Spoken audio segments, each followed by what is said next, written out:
Hola, buenas noches, mi nombre es Edson y el día de hoy vamos a hablar un poco sobre patrimonio cultural. Para iniciar este módulo, hablaré sobre la relación que tengo respecto al tema. Conozco muy poco, pero de lo que sé, puedo decir, por ejemplo, he tenido la oportunidad de conocer nuestras pirámides escalonadas, pues que están en los parques nacionales que dejaron nuestros ancestros, como Tikal, Yashá, o también como la ciudad colonial que está muy cerca de nuestra ciudad de Guatemala, conocida como Antigua Guatemala. Eh, También mencionar un poco sobre las ciencias auxiliares.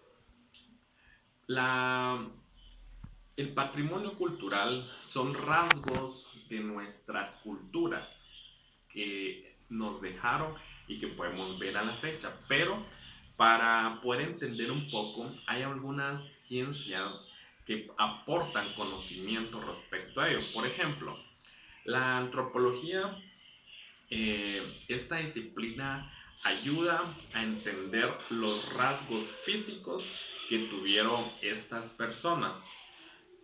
También como la sociología es otra ciencia auxiliar que estudia específicamente fenómenos, pueden ser estos políticos, económicos, de tipo religioso, pero para poder diferenciarlo, por ejemplo, en la antropología, cuando nosotros vemos Guatemala, su gente, vemos gente indígena, pero tanto como hay indígenas, hay diferentes clases de indígenas, también como existe el mestizaje que se dio en la época colonial.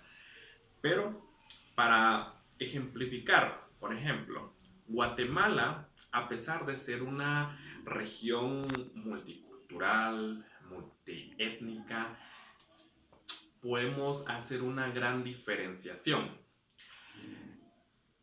Nicaragua tiende a tener indígenas, pero también son más negritos que los guatemaltecos. Esto tiene una razón y esto lo puede expresar la sociología, que estudia los fenómenos, por ejemplo, en este caso fue económico. ¿Por qué? Guatemala, si bien se sabe, no es un país en donde existen muchos minerales que explotar.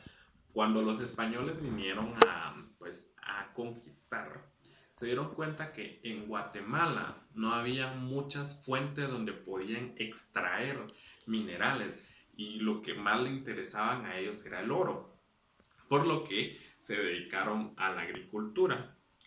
En cambio, en Nicaragua, allí sí había muchas fuentes donde se podía extraer oro y para ese entonces la Iglesia Católica, porque antes, pues en la creación de las leyes nuevas, abolieron la esclavitud por lo que la mano de obra indígena ya no se podía aprovechar como tal, pero la Iglesia Católica sugirió que se extrayeran esclavos de África. Y entonces ahí es donde se ve la diferencia, que en Nicaragua hay mucha gente negra, negrita sin ofender, pero se debe a que económicamente ahí se extrajo mucho oro y pues la mano de obra se vio necesaria, como también se dio en Venezuela, se dio en Brasil por el mismo tema. Ahora, otro tema importante que se debe mencionar es hacer la diferenciación entre cultura y folclore. Para mí, pues en Guatemala podemos ver muchos rasgos de la cultura. La cultura es aquello que trasciende de una generación a generación, de específicamente de una sociedad en un determinado lugar. Estos pueden ser conocimientos, pueden ser eh, rasgos muy específicos. ¿Qué les puedo decir? Hay ciertas características que quedaron marcadas, por ejemplo, en construcción, la influencia de una raza, por ejemplo, ¿qué les puedo decir? Como el talud, en algunas ocasiones son un poco más largos, otra cultura es más pequeña y pues se puede evidenciar en las estructuras arqueológicas que tenemos en Guatemala. El folclore es todo aquello que queda en la memoria de una sociedad colectiva. Estos pueden ser costumbres, por ejemplo, en Zumpango todos los años se celebra, pues se conmemora a los muertos haciendo barriletes.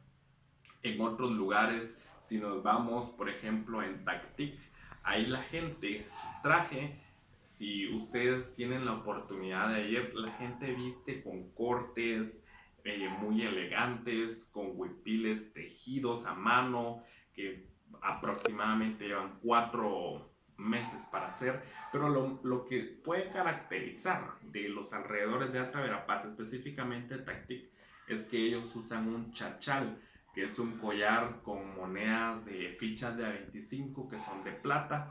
Pero si vamos, por ejemplo, a San Pedro Carchay, pueden ver en su vestimenta un corte rojo, un huipil blanco, con trenzas, con cintas rojas. Y eso son cosas que trascienden en una sociedad y forma parte del folclore. Es la cultura, pero cómo se transmite por medio de costumbres. No puede ser solo costumbres, también puede ser incluso chistes, la forma de expresarse. Los mexicanos tienen su forma de expresar, nosotros también, como decir, ¿qué onda vos? Eso podría ser también parte del folclore de Guatemala. Y como identidad que nosotros tenemos, estamos marcados por muchas corrientes culturales, pero en los pueblos se puede ver específicamente la familia Quechí, la familia Pocomchi, incluso en una familia Quechí pueden haber diferencias. Por ejemplo, hay algunas palabras que a mí se me vienen en la mente. Por ejemplo, la carne para un Quechí puede ser pronunciarlo tip y para otro Quechí puede ser chip, o cosas como eso marcan la identidad de una región, de una familia específica de indígenas. Y en Guatemala, si vemos en nuestra ciudad, pues podemos ver muchas cosas, pero en el interior es donde podemos ver o apreciar nuestra cultura viva. Muchas gracias.